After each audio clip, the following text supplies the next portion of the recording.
bien c'est tout le monde, c'est Sherox, j'ai pensé bien. Aujourd'hui on se retrouve pour la review de l'épisode 100 Dragon Ball Super. Délai du retard, voilà, donc je la poste jeudi, ouais c'est ça, jeudi. J'espère que vous avez la forme, la pêche tout simplement, voilà. Donc je suis de retour sur YouTube, voilà, je vais essayer de reprendre le rythme un petit peu. Donc vous avez pu voir une vidéo sur mon avis sur la série Gang Double et Remix. Du coup, je m'écarte un peu du sujet de la review, mais je voulais juste commencer un petit peu comme ça, voilà, donc c'est ma vidéo. Je voulais dire qu'en fait, voilà, donc dites-moi aussi dans les commentaires si ça vous intéresse ce genre de vidéo, je vais continuer sur ça avec Cranox. En tout cas, voilà. Maintenant, on va passer au sujet de la review. Qu'est-ce que c'est une review? Pour ceux qui ne savent pas, donc là, c'est la deuxième fois que je fais une review sur cette chaîne YouTube. Tout simplement, je vais donner mon avis sur l'épisode 100. Voilà, donc ce que j'ai pensé de l'épisode. Et puis après, peut-être des théories, on verra, et des critiques aussi. Parce qu'il y a pas mal de critiques aussi sur cet épisode-là. Voilà. On se retrouve maintenant pour le titre de l'épisode. Donc le titre de l'épisode est Ravage, le réveil du Berserker. Voilà, qui n'est pas précisé, le SSJ légendaire. Voilà. Maintenant, écoutez, comme chaque review que je fais depuis les tout débuts, donc ce qui était sur ma chaîne YouTube, je résume les épisodes. Il y en a beaucoup qui me posent la question dans les commentaires, pourquoi tout simplement tu te casses la tête à faire des résumés. Ça sert à rien, c'est ennuyant. Peut-être pour vous c'est ennuyant mais pas pour moi. Pourquoi? Parce que tout simplement, comme je vous l'ai dit à chaque review, ça me plonge un petit peu dans la vidéo. C'est vrai que il y a des détails des fois que j'oublie après avoir regardé la vidéo, sachant que là ça fait pratiquement une semaine qu'il est sorti l'épisode. Ça fait toujours du bien un petit peu même de lire un résumé, tu vois, histoire de vraiment être bien dans la review et de bien analyser cet épisode là. Et puis pour donner masse d'informations et aussi mon avis, voilà. Donc maintenant j'en ai fini pour ça, je vais arrêter de le dire à la review parce que là vous êtes au courant. Maintenant pas besoin de me dire dans les commentaires arrête de faire des résumés, je continuerai à faire des résumés car c'est très important pour moi et aussi pour vous, je pense. Franchement, peut-être pour certains non, mais je trouve que c'est quand même cool. Et au pire, si vous aimez pas ça, vous zappez. Voilà, tout simplement. On se retrouve maintenant pour le résumé de l'épisode 100. Krillin a été éliminé, laissant l'univers 7 avec 9 membres. Au sein du groupe constitué de Gohan, Piccolo, Tenshinhan et Roshi, ce dernier se veut optimiste et dit justement qu'il leur reste encore 9 membres. C17 crie après Krillin pour avoir perdu après avoir baissé sa garde, et C18 est déçu qu'il ait perdu après avoir dépensé tant d'argent dans ses équipements d'entraînement.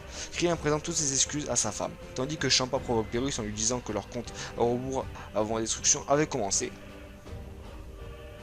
De retour au combat, Vegeta est toujours d'attaque contre Potamo et Magetta, quand soudain Kaba arrive. Enfin, Kabe, je veux dire. Se débarrasse rapidement de deux guerriers, Muricharm de l'univers 10 et Nigurishi de l'univers 3. Excusez-moi si j'écorche un petit peu les pseudonymes, entre guillemets, enfin les prénoms quoi. Voilà, je suis pas japonais, voilà, vous pouvez comprendre.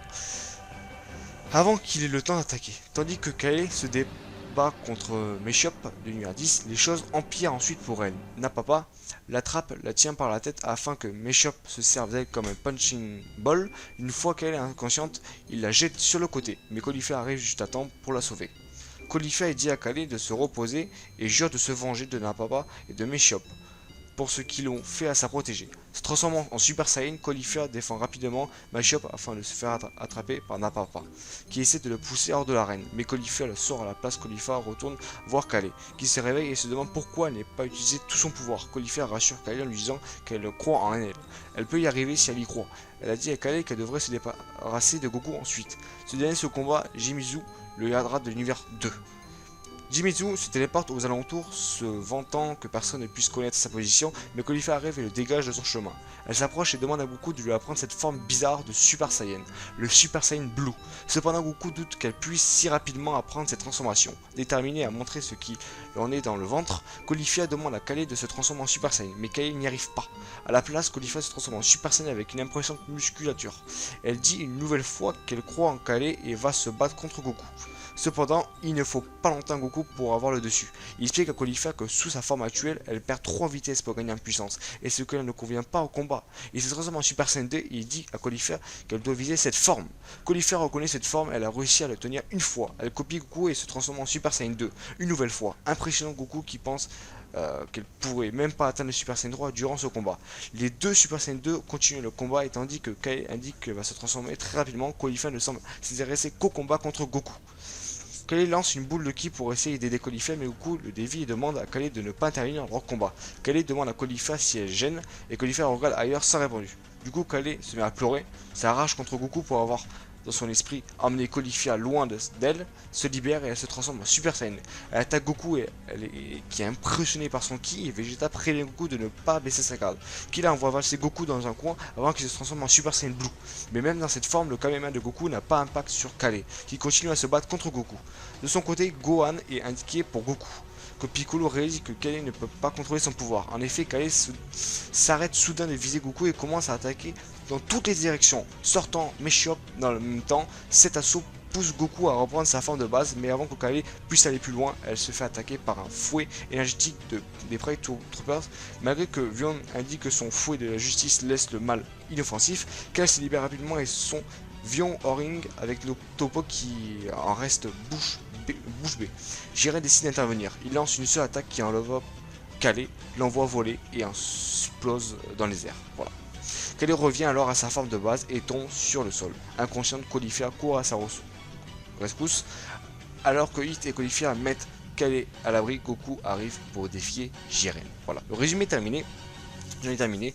Comme vous avez pu le voir, voilà, je suis un peu plus à l'aise que d'habitude. D'habitude, c'est vrai que j'ai un peu du mal à faire le résumé, mais là ça va. Voilà, tranquillement, on se pose.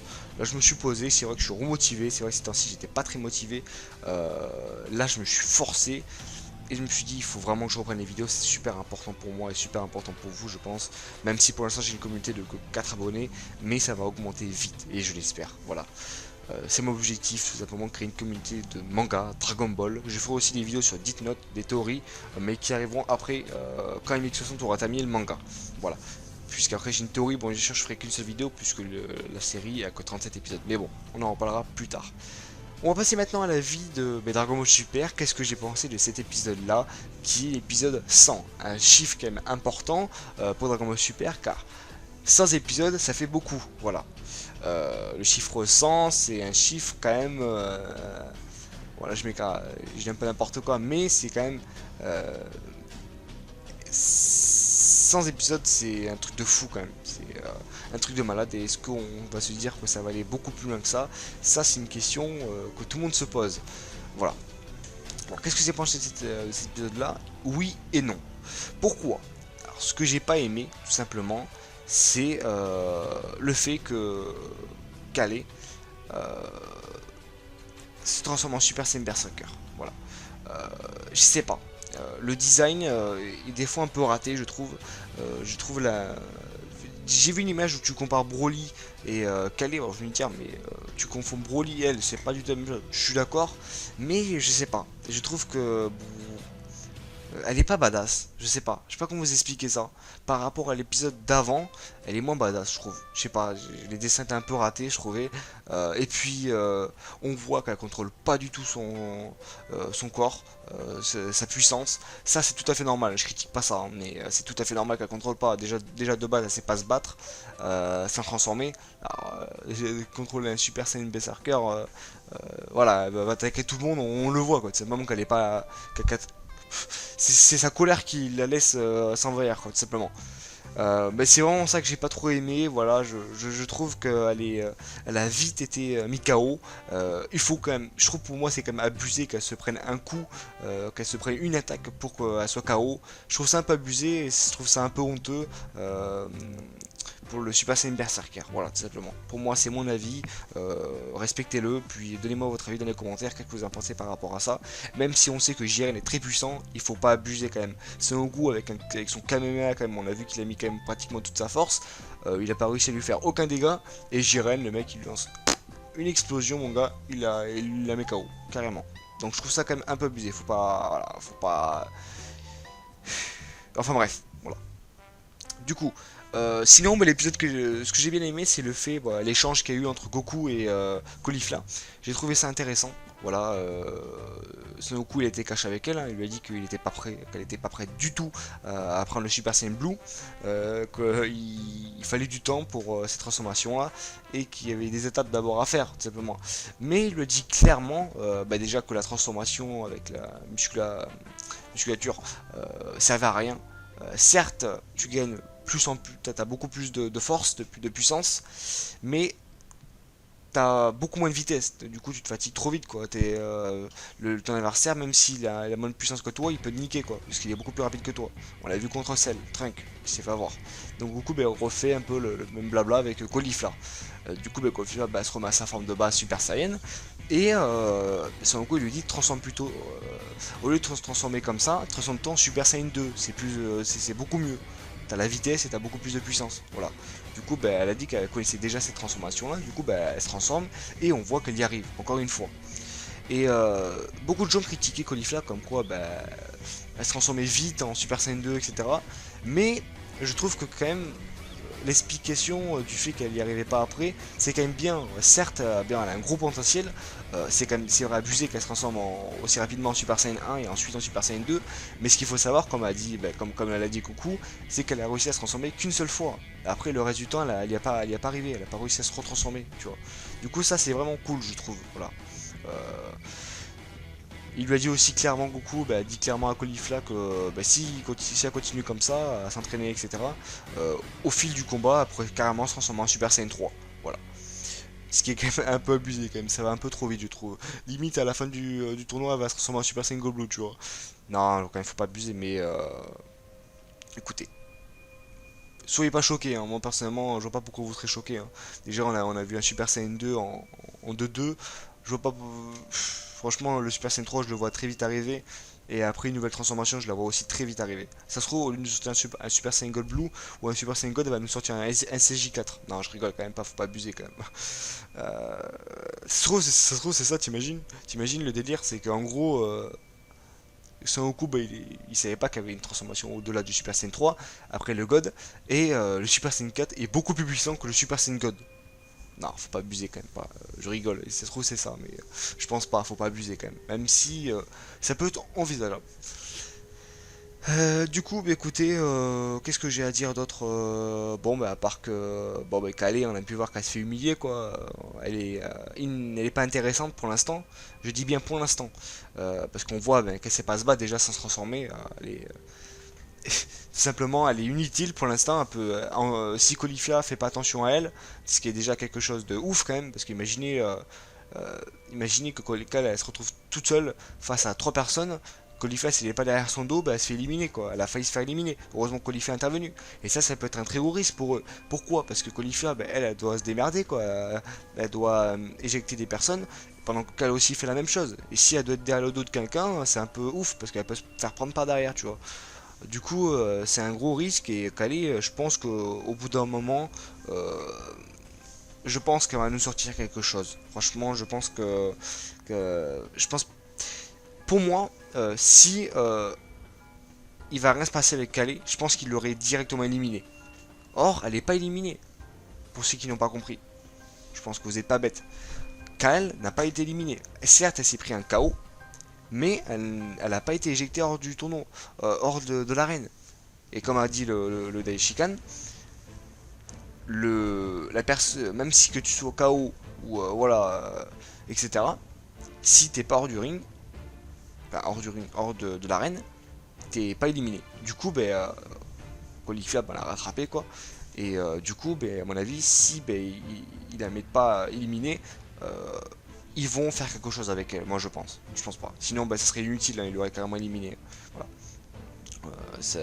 Ou ça se trouve dans l'épisode prochain, va se faire éliminer. Enfin bref, non, je pense pas. Ça serait stupide de leur part, je pense. Du coup, voilà. Du coup, bon, aussi on a pu voir aussi la provoque de C17 par rapport à Krillin. T'es stupide, tu t'es fait éliminer pas d'arrière quoi. Comment t'as pu baisser ta garde? C'est juste qui lui dit ça sert à quoi les matériels de musculation que tu t'as acheté?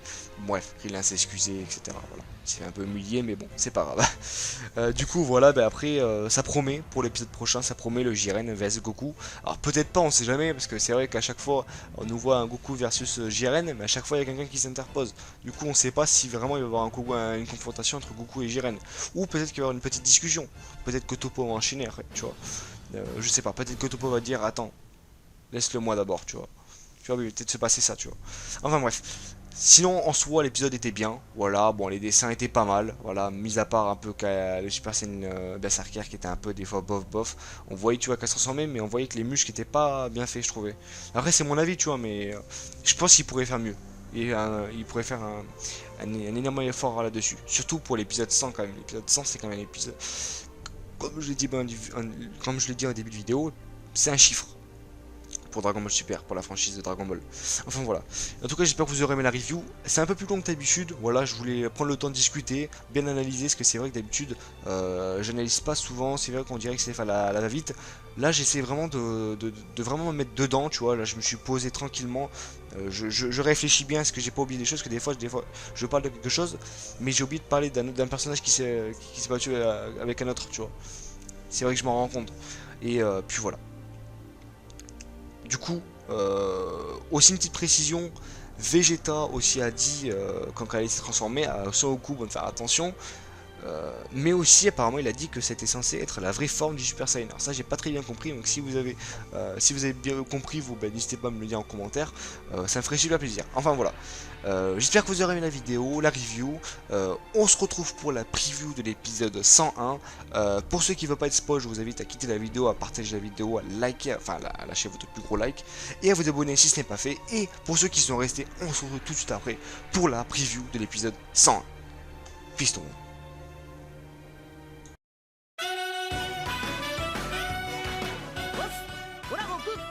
おめえらジレンとこの宇宙のやつらか。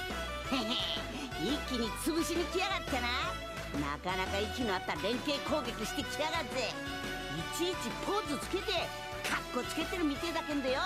どんだけすげえんか見せてもらおうぜ。次回「ドラゴンボールスーパー迫り来る正義のセンスプライドとルーパーズ」絶対見てくれよな。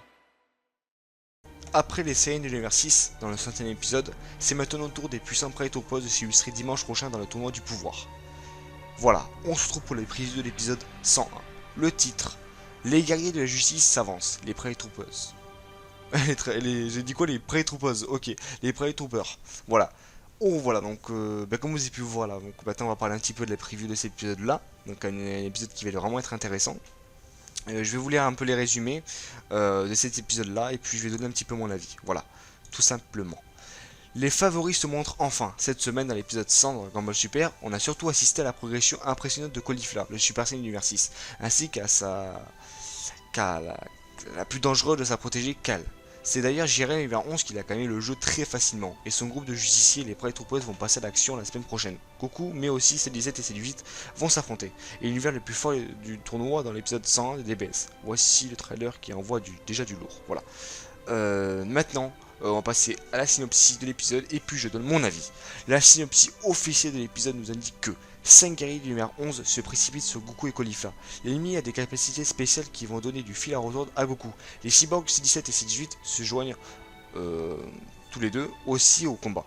Que se passera-t-il au cours de cette bataille? Il y a fort à parier pour que la force de Prêt-Troopers soit la capacité à combattre en groupe. Est-ce que le capitaine de la team 7 la team 7, la team numéro 7, Guan va à son tour proposer une stratégie efficace pour les contrer.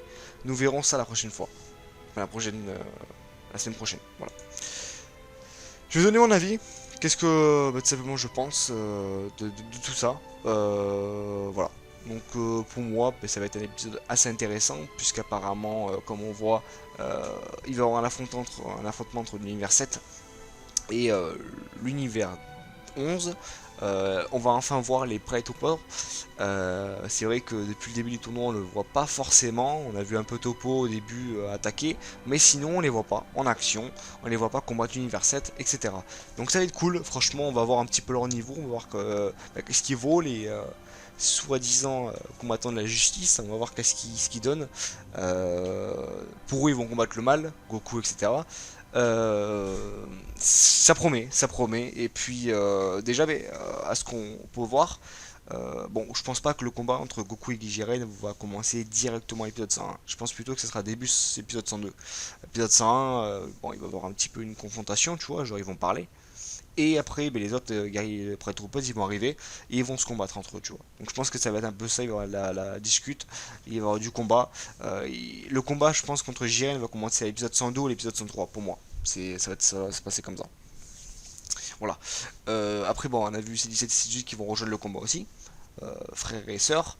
À mon avis, ça promet du lourd parce que deux cyborgs, à mon avis, ils ont vu qu'ils ont une énergie limitée, ça va être cool pour eux. On va enfin voir un petit peu le niveau de ces 17 et bon, aussi niveau de ces 18, même si j'ai plus envie de voir combattre ces 17 que ces 18, hein, je ne vais pas vous le cacher. On verra bien qu'est-ce que ça donne, et puis aussi on verra ben, l'affrontement Goku, il y aura Vegeta, etc. On va voir Vegeta aussi qu'est-ce qu'il va donner. J'espère qu'il va être un peu mis en avant Vegeta, parce que c'est vrai que depuis le début du tournoi, c'est vrai que, bon, à part dans l'épisode 99, si je me trompe pas, ouais, 99, Vegeta quand même a été mis un petit peu en avant avec Goku, où ils se sont alliés tous les deux pour combattre les guerriers de l'hiver 9, qui se sont fait détruire et paix à eux, paix à leur âme. Du coup, voilà. Du coup, voilà. J'ai plus rien d'autre à ajouter, voilà, donc c'est une preview comme d'habitude, c'est pas super long, on n'a pas plus d'informations que ça, mais en tout cas donnez-moi vos avis en commentaire. Qu'est-ce que vous pensez qu'il va se passer? Est-ce que vous pensez que Goku va combattre Jiren tout de suite, ou il va y avoir Goku va être interpellé par les autres guerriers? Moi je pense plutôt que ça va se passer comme ça, je pense pas qu'il faut s'attarder là-dessus, hein. Je pense pas que Goku va combattre directement Jiren, ça serait trop facile pour nous. C'est que le début du tournoi, donc je pense que s'il y a un début de combat contre Goku et Jiren, ça sera jusqu'à la fin, quoi. Voilà. J'espère qu'en tout cas vous aurez aimé la vidéo. N'hésitez pas à lâcher votre plus gros like, à partager la vidéo et à vous abonner si ce n'est pas fait. Et nous, tout simplement, on se retrouve la semaine prochaine pour une review de l'épisode 101. Et aussi, on se retrouve cette semaine pour de nouvelles vidéos. Sur ce, je vous dis ciao tout le monde, portez-vous bien. Peace, c'était Charox.